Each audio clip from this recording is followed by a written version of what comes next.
My name is Sherilyn Dorsey, creator and founder of You're More Than Their Mother. And I help entrepreneurial women, entrepreneurial moms reclaim, realign, and rebalance their lives and go after their dreams. Jealous, it's snowing here in Illinois. Oh no. Oh man, sorry about that. You all know. It was that weather that just drove me out. I promise I love my state and my city. But that weather, it's nothing like this. So much outdoors time. So today we are talking about how to know when you are ready to take the leap. What I love so much about what it is that I do is that I work with entrepreneurial moms. And entrepreneurial moms, to me, they just have a different drive, a different ambition, this different yearning in them, or unsettlement almost, if you will, because they know that not only can they be a fantastic mom, raise great conscious children who are productive citizens of the world, but they know that they can have their dreams too. And while sometimes they may not even know it consciously, that drive or yearning or unsettlement in them lets them know that there is something more that is out there or that they can be doing. And I think that's true for everybody, certainly all my regular followers who are with me on a daily basis on this live scope. I know that's what you have going, and I just absolutely love that. That's how my story began. That's what I live and eat on every single day that drives me. And I'm often asked, how do you take the leap? How do you take the first step? So I'm always looking to give the tools on what it is that I've done, what I've tried and didn't work, tried and worked, and what I've tried and what didn't work, so I can lend some cautionary tales to you if you do choose to go that route, because hey, you may feel maybe it'll work for you, even though it didn't work for me. I just want to give you a heads up on things to look out for, whatever the case may be. But as I was sitting down in meditation and in my last kind of prayer or my communion, like I say, like I like to call it, with spirit, and I was thinking, what is it that I can give them? What is the truth of how to get started now?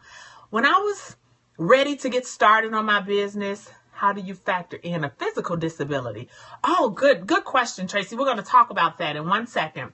When I was ready to get started on my dream, the thing that kept coming up for me as I sat with this question on how do you get started is, it wasn't any tool, you all, that I needed to have. There was no skill that I needed to have to get started. What I realized, there was no amount of money that I needed to get started, that I needed to have to get started on this.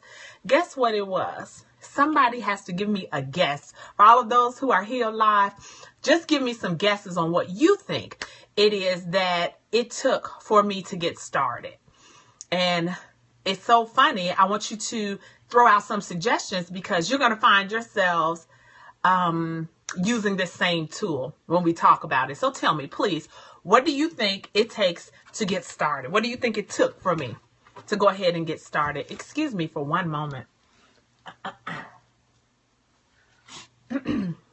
Dissatisfaction. Rising therapists, you better know it. You are absolutely on the right track. Not only dissatisfaction, but have you all ever heard of the term sick and tired of being sick and tired?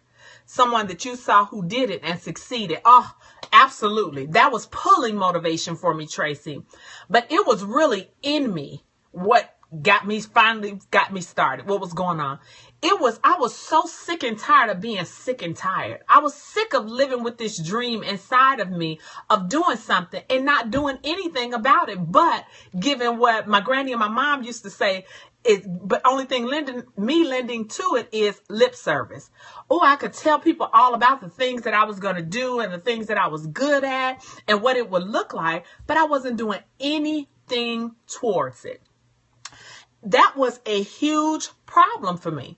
And all of the different programs and coaches and motivational speakers and inspirational speakers and all of that kind of stuff, while they all serve their purpose, and accountability partners, try to think of everything. While they were all there, as they had been all along, it wasn't until I made up my mind that I was tired of it. I was tired of feeling void. I was tired of not having what I knew I could have, and just living and existing without it. I wanted to do more than just exist. I wanted to do more than just get by. Now, if you would think back with me, for those of you who follow me, you know that I told you before, financially, we were doing amazing. My husband, I told you, was bringing in 6 figures. We were investors. We had 4 or 5 houses at the time. We were living very well. But all that money in the bank and those homes and things like that, for me, you all, it did not do it for me in terms of fulfillment of what it is that I wanted to do.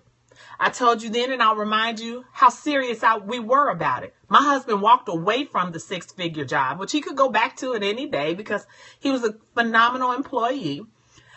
He walked away from it to step out on our dreams, to go do what we wanted. And I mean, literally to make pennies on the dollar of what he used to make, en route to us pursuing our dreams. And at the time, he was the only one making money.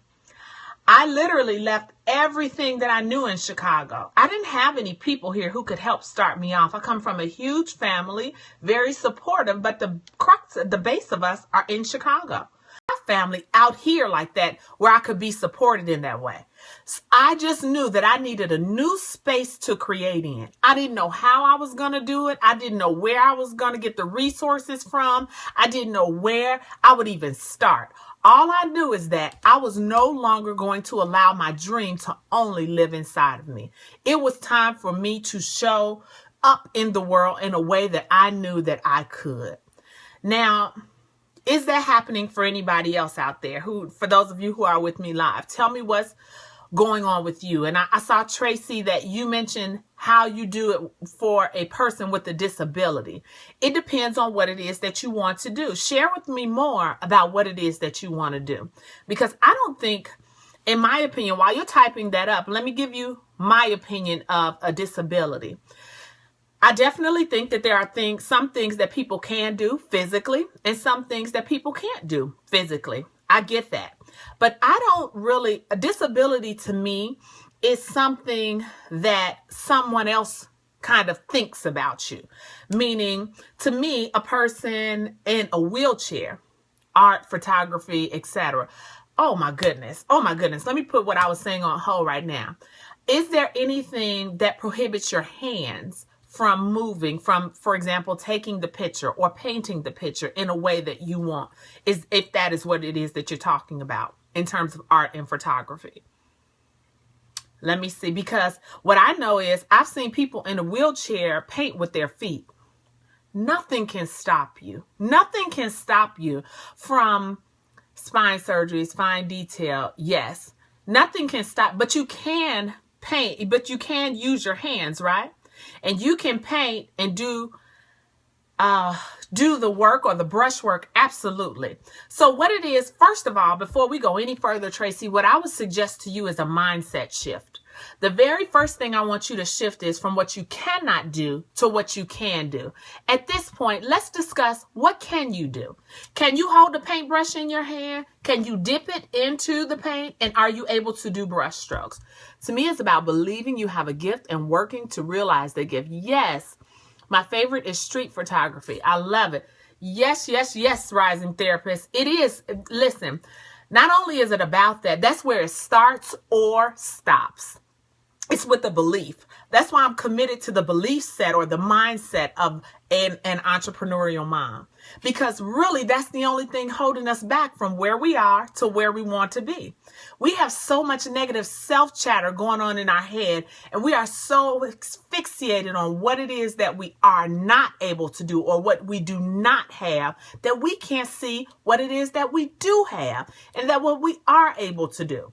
So it's so important to me to shift the mindset and to reset the paradigm of mommies out there, my fellow mothers or my fellow entrepreneurial moms, to be so specific, because we can do it. We can absolutely do it. And I just want to be very frank. I don't want to be the only one winning. We can all win.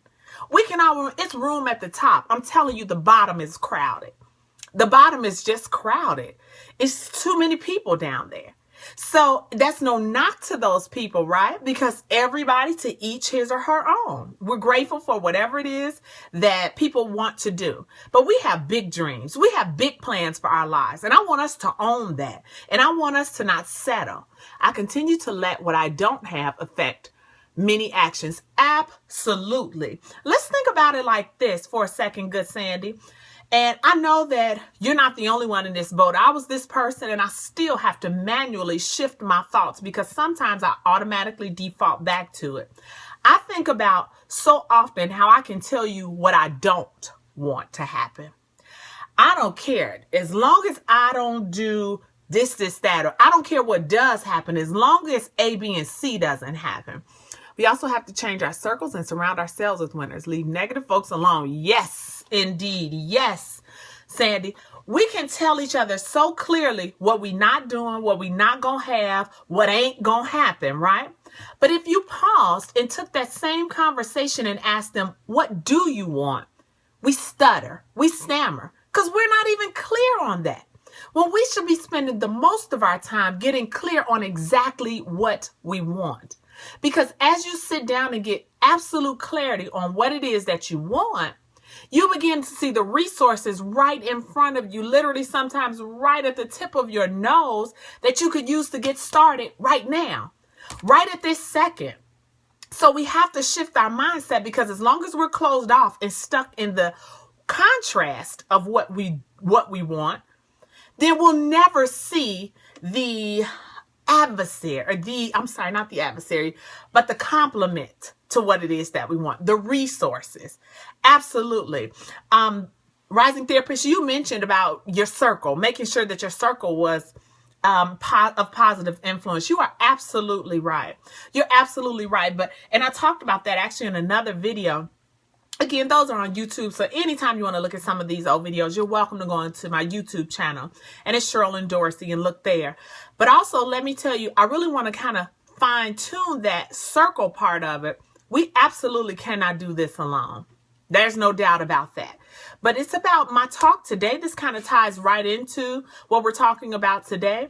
When you are ready, where's it for the unfortunate? Oh, okay. Very good, Tracy. When we are ready to take the leap, yes, Tracy, yes, it is. That's the truth. When we're ready to take the leap, there is nothing that can keep us from it. There is no amount of negative people who will keep us separated from going after our dream. There's no amount of positive people that will push us forward to it. It is something in us and only us that we can do, that we have to do in order to have it. There's no other way to do it. I have an amazing bunch of people around me. I mean, some driven women, some business owners and entrepreneurial people who I aspire to be like financially, because I love my own personal life, but financially I'm climbing, right? People who I aspire to be like, there's nothing like it. But until I do it, until I make up my mind and say, this is it, this is what I'm going to do to go after that, it won't happen. It won't happen. Just like a person from what some people call the ghetto or the projects. I used to work for CHA, for those of you who are familiar with Chicago. Getting out of your own way can be very challenging. Yes, it can, Ms. JLS, but it's possible. Yes, it can. Yes, we can pray very specific prayers when we figure out what we want. God is into the details. Listen, the law of specificity is so real, isn't it, Rising Therapist? But I used to work in... excuse me.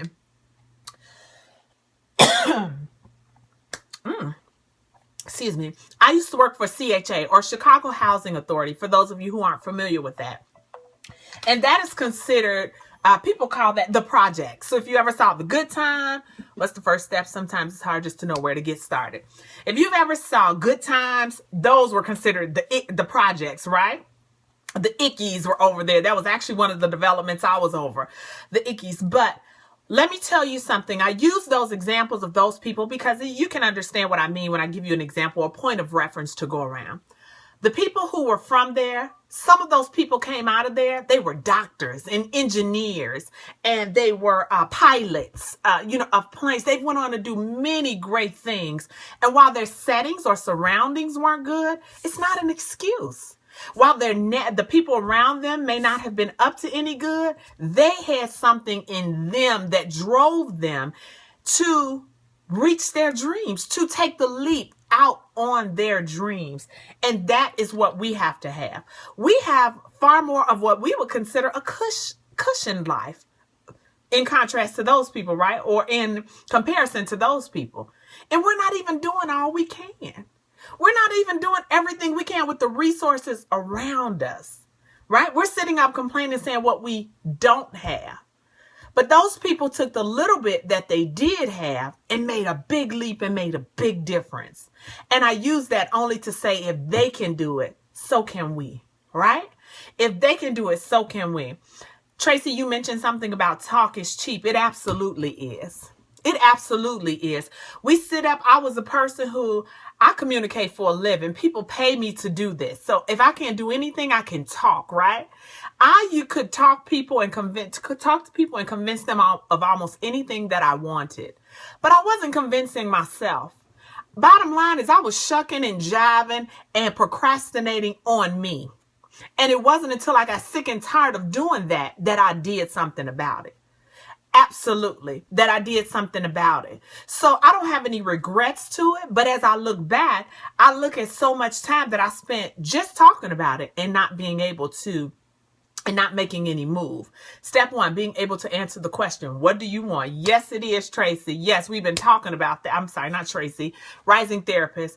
We absolutely been talking about that. The law of specificity. That's a good one. Maybe I should do another talk on that one. Just specificity.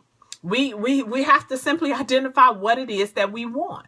And what I call it is the law of specificity. If we keep asking for general things, just saying, I just want some money. If I could just have some of this, then that's what you get.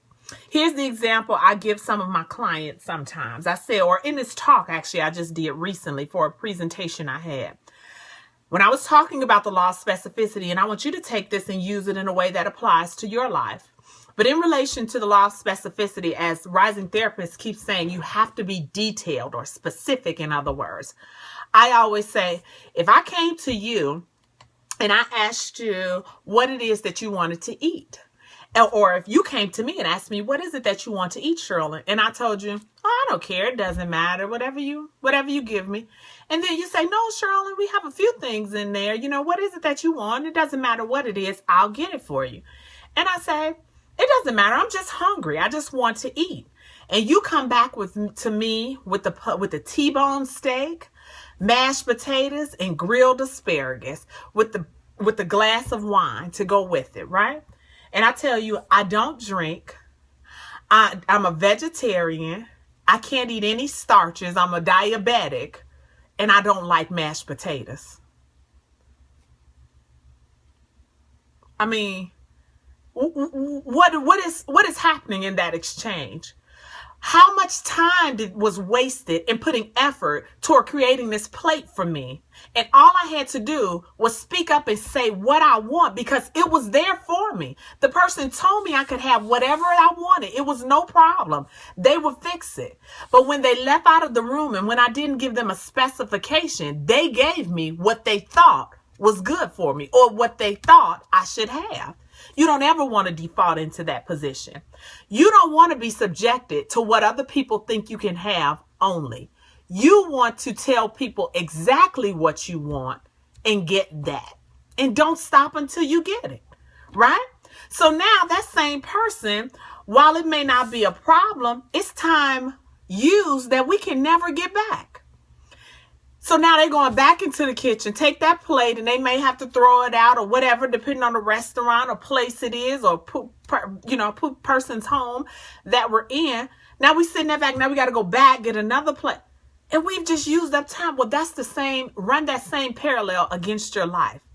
How long have we sat up in a position just asking for whatever we could get? It don't matter.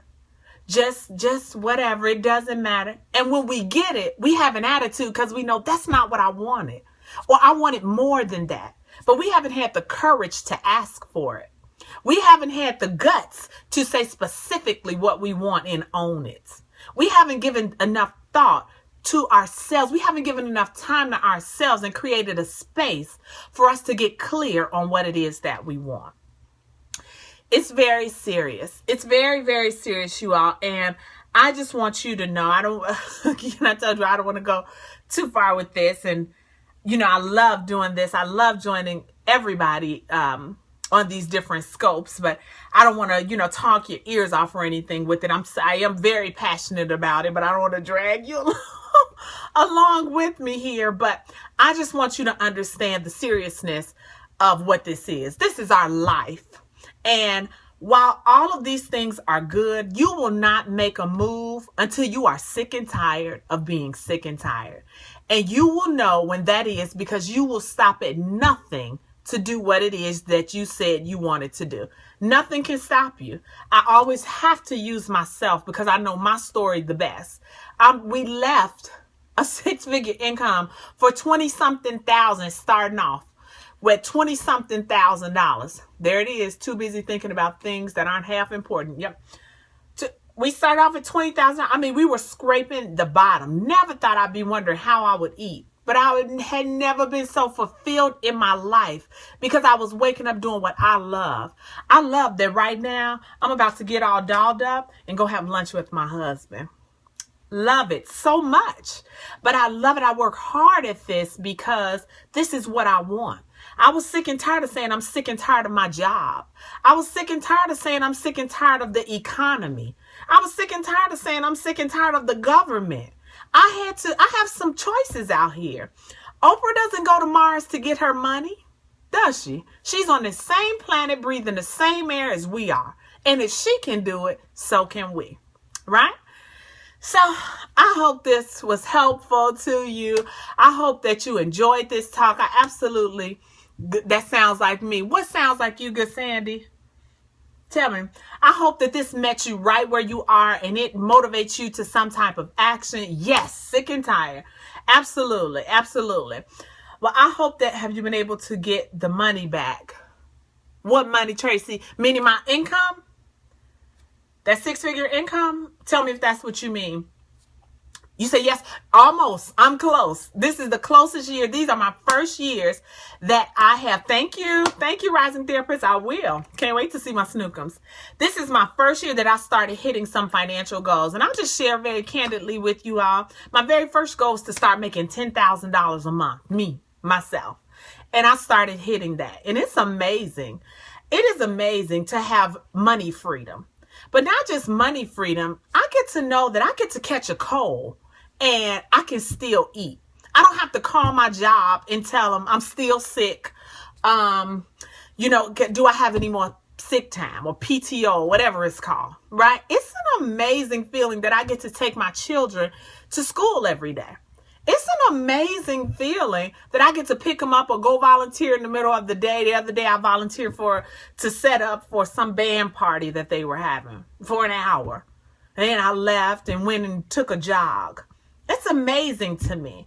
And it didn't happen for me until I took the leap.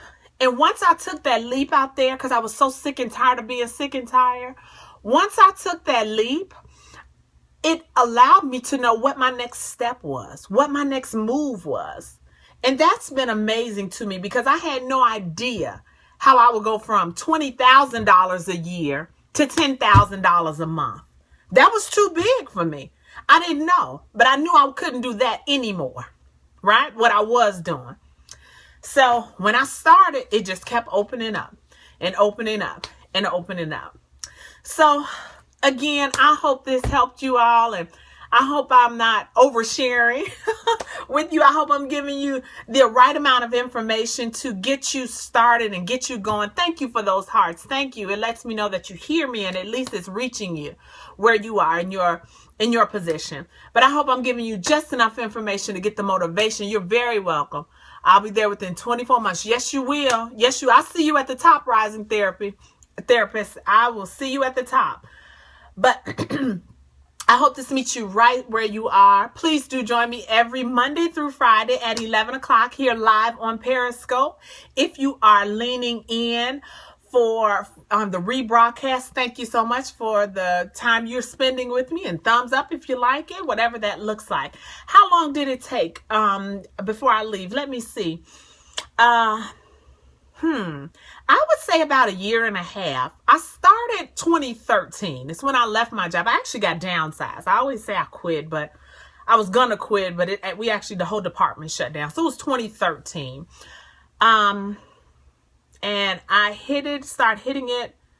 Yeah, I guess 13, 14, 15. This is now 16. Yeah, I guess it's been about 1.5 years ago. I'll have to track that so that I can be more specific if I'm asked that again. But yes, that's what it looked like, about 1.5 years. So I hope that helps you. So, okay. Well, I will get out of here. Yes. Yes, it is nice. Well, I'm going to get out of here. Thanks so much again for spending your day with me. You all have an amazing rest of your day, and I will talk to you next time, or bye.